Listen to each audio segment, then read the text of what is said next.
So why? So they were mandating that the students be that Afrikaans be the chief language of instruction. Now, why would they do that?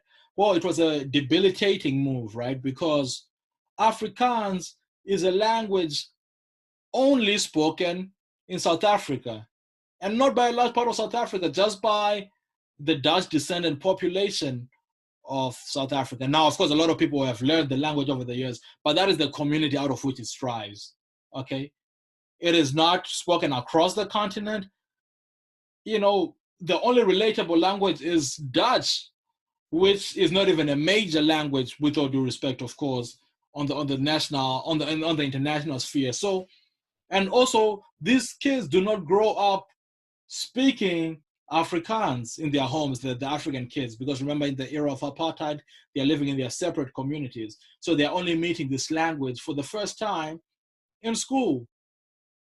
Recipe for failure, right? And it also means that they stay isolated, insulated away from people across the continent who are leading this charge towards majority rule and independence.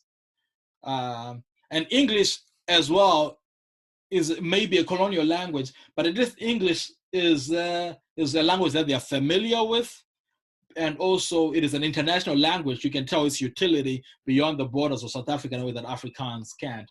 So the students, high school students, by the way, middle and high school students, those age groups, took to the streets of Soweto to protest this. Okay, to protest this in 1976, and they were mowed down.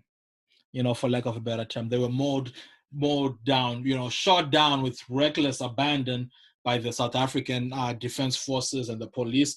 And 165 students, 165, mostly children, were shot down in 1976. And to this day, that date, 16 June 1976, 16 June is celebrated as the Day of the African Child across the continent, or Youth Day. And this is an image that is famous from that event. And the boy being carried here, his name is Hector Peterson. He had been shot, and this brother was this was another guy from the community who carried him home. And the lady crying next to him here is his sister.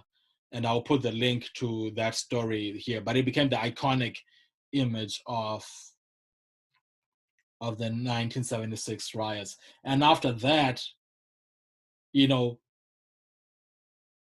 public and international backlash just continued to grow.